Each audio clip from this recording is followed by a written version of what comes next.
আহলে বেদাত কত দল? আহলে সুন্নত কত দল? এক দল। এই কথাটা জীবন ভর আমাদের মনে রাখতে হবে। সুন্নত একটাই, এই জন্য আহলে সুন্নতের দল একটাই। বেদাতের কোনো সীমা সংখ্যা নাই, এই জন্য আহলে বেদাতেরও কোনো সীমা সংখ্যা নাই। আহলে সুন্নত ওয়াল জামাত ইমানের ছয় কথার সহি ব্যাখ্যা গ্রহণ করবে। এই সহি ব্যাখ্যা পাওয়া যায়, গতকাল বলা হয়েছে, দুই ঠিকানায়।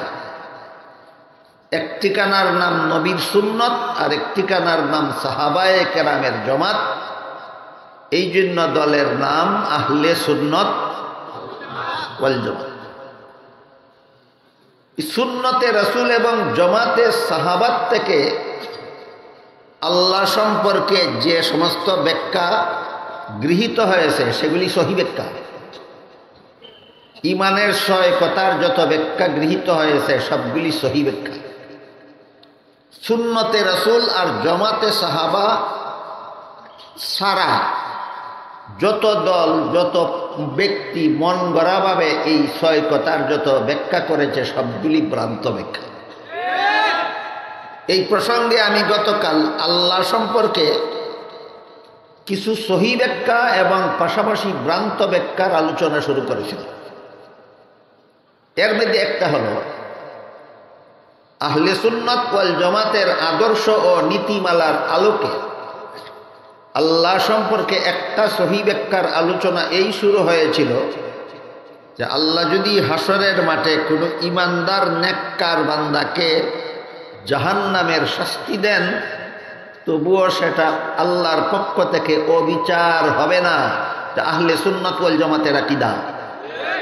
এটা আহলে সুন্নাত ওয়াল জামাতের আকীদা। পক্ষান্তরে 72 দলের এক দলের নাম মুতাজিলা। এদের আকীদা হলো নেককারকে জাহান্নামের শাস্তি দিলে আল্লাহর অবিচার হবে।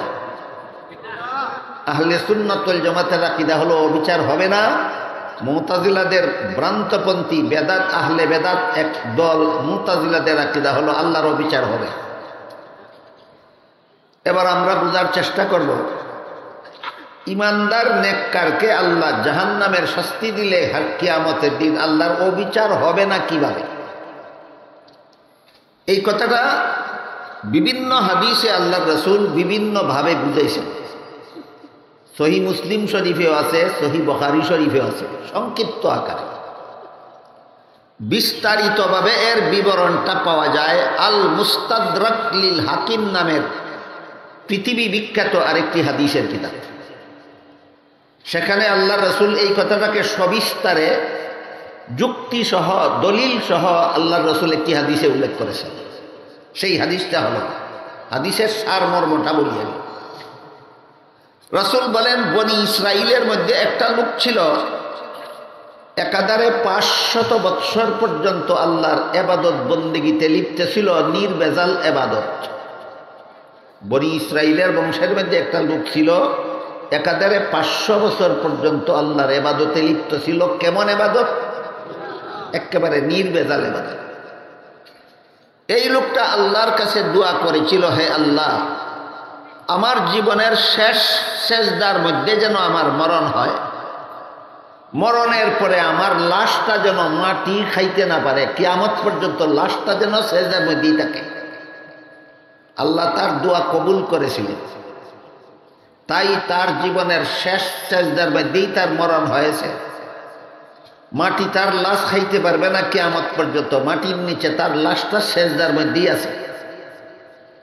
এই সেজদার থেকে জীবিত হয়ে যখন হাসরের মাঠে দাঁড়াবে, আল্লাহ একজন ফিরিস্তাকে বলবেন, হে ফিরিস্তা, আমার এই বান্দা একাধারে 500 বছর পর্যন্ত আমার ইবাদত করেছে নির্ভেজাল, তার আমল নামায় গুনাহ একটাও নাই, তার আমল নামায় গুনাহ একটাও নাই। তাই আমার এই বান্দাকে ফিরিস্তা তুমি আমার দয়ায় জান্নাতে পৌঁছে দাও। রাসূল বলেন, এই কথা বলা মাত্রই ওই ইবাদত করনেওয়ালা আল্লাহকে জিজ্ঞেস করবে, হে আল্লাহ, আপনার দয়ায় যদি আমার জান্নাতে যেতে হয়, তাহলে আমার 500 বছরের ইবাদত কোন কাজে লাগলো? রাসূল বলেন তার কথার কোনো জবাব না দিয়ে আল্লাহ আবারও ফেরেশতাকে বলবেন তাকে আমার দয়ায় জান্নাতে পৌঁছে দাও। আবার জিজ্ঞেস করবে আপনার দয়ায় যদি আমার জান্নাতে যেতে হয় তাহলে আমার 500 বছরের ইবাদত গেল কোথায়? দুইবার রিপিট করার পরে আল্লাহ বলবেন ঠিক আছে, তুমি তোমার ইবাদতের হিসাব নিকাশ মিলাইয়া যদি বেহেশতে যাইতে চাও আমার বাধা নাই, হিসাব মিলাও। এই বলে হাসরের মাঠে বান্দার সাথে আল্লাহর হিসাব নিকাশ শুরু হবে। প্রথমেই আল্লাহ জিজ্ঞেস করবেন আচ্ছা বলো তো, আমি যখন তোমাকে তোমার মায়ের গর্ভের জন্ম দিয়ে পৃথিবীতে পাঠাইছিলাম তখন যদি আমি দয়া করে তোমাকে জগৎটা দেখার মতো দুইটা চক্ষু না দিতাম তাহলে তোমার 500 বছরের ইবাদত কোথায় বিক্রি করলে বিনিময়ে এমন দুইটা চক্ষু পাওয়া যেত? বান্দা বলবে না আল্লাহ, 500 বছরের ইবাদতের বিনিময়ে এমন দুইটা চক্ষু জগতের কোথাও পাওয়া যায় না। তখন আল্লাহ বলবেন তাহলে তোমার বিবেককে জিজ্ঞেস করে বলো, তোমার 500 বছরের ইবাদতের দ্বারা আমার জান্নাতের মূল্য হবে দূরের কথা, আমার দেওয়া দুটি চোখের মূল্য কি হয়?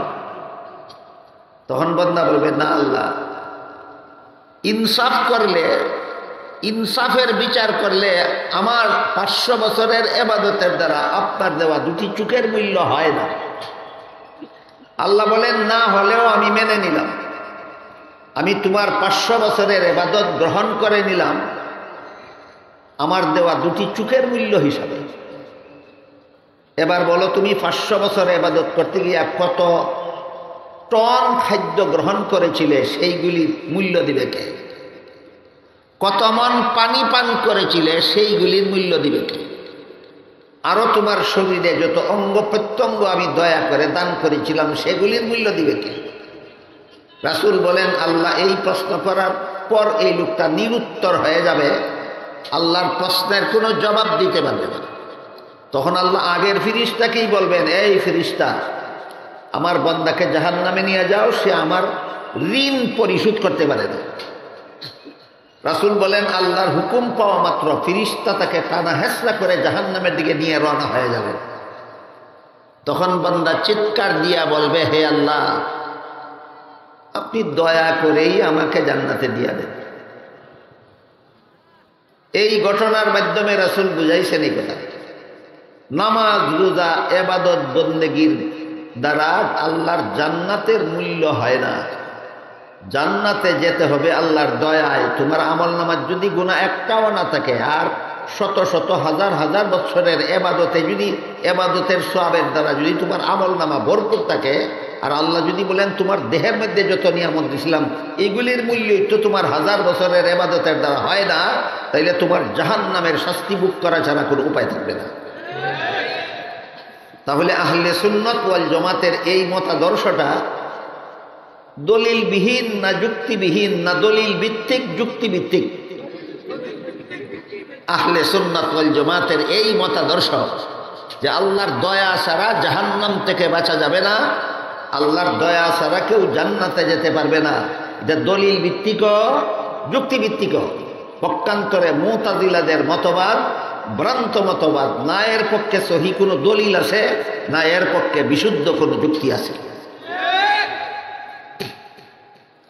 আহলে সুন্নাত ওয়াল জামাতের এই মতাদর্শে যারা বিশ্বাসী যে আমার সারা জীবনের ইবাদতের বিনিময়েও আমি জান্নাতের যোগ্যতা লাভ করতে পারবো না, জান্নাতে যেতে হবে আল্লাহর দয়ায়, এই মতাদর্শে যারা আন্তরিকভাবে বিশ্বাসী এরা সারা জীবন ভর যত ইবাদত বন্দেগী করুক এরা কিন্তু আল্লাহর ভয়ঙ্কর শাস্তি জাহান্নাম থেকে কখনো নির্ভয় হবে না। এরা সদা সর্বদা ইবাদত বন্দেগী করার পরও আল্লাহর দরবারে কাতর থাকবে, কাতর। এই কাতর থাকাটাই হইল আল্লাহর নির্বেজাল গোলামি, কাতর থাকাটাই হইল আল্লাহর নির্বেজাল গোলামি।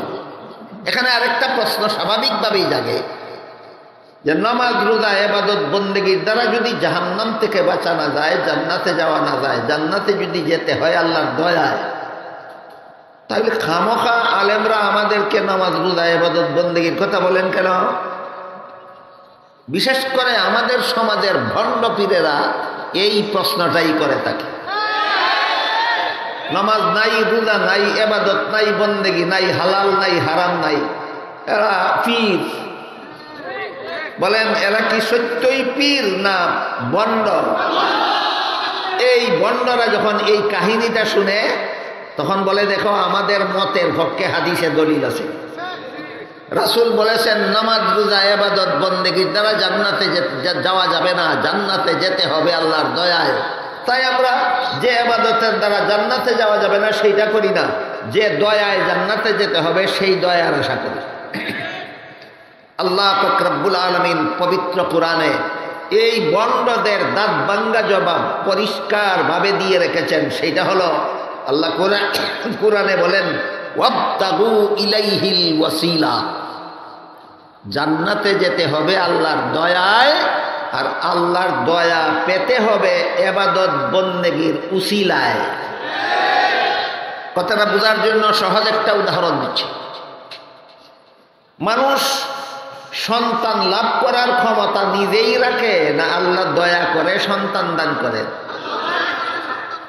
এজন্য যদি কেউ বলে যেহেতু সন্তান দেওয়া আল্লাহর দয়ার উপর নির্ভরশীল, কাজে আমি আর বিয়া করব না, তার কপালে যেমন সন্তান কোনোদিন জুটবে না, ঠিক তেমনিভাবে যে বন্ডরা বলে জান্নাতে যাওয়া যেহেতু আল্লাহর দয়ার উপর নির্ভরশীল, কাজে আমি আর ইবাদত বন্দেগী করব না, এই বন্ডদের কপালেও কোনোদিন জান্নাত জুটবে না। সন্তান দেওয়া আল্লাহর কাজ, সন্তান পাওয়ার জন্য বিয়া করা উসিলা। সন্তান দেওয়া আল্লাহর কাজ, আল্লাহ দয়া করে সন্তান দিবেন, বিয়া করলে না না করলে। ঠিক তেমনি ভাবে জান্নাতে দিবেন আল্লাহর দয়ায়। আল্লাহ দয়া করবেন নামাজ, রোজা, ইবাদত বন্দেগী করলে না না করলে। কাজেই যারা বলে যে নামাজ, রোজা, ইবাদত বন্দেগী লাগে না জান্নাতে যাওয়ার জন্য, এরা কোরআনও মানে না, হাদিসও মানে না, এদের ঈমান নাই, এরা বেঈমান কাফের। গেল আল্লাহ সম্পর্কে মাত্র একটা সহি ব্যাখ্যা, গতকালের শেষ অংশে আর আজকের শুরু অংশে মাত্র একটা সহি ব্যাখ্যা শোনাইলাম, যে আল্লাহ যদি কোনো ইমানদার নেককার কেউ জাহান্নামে দেন, সেটাও আল্লাহর অবিচার হবে না।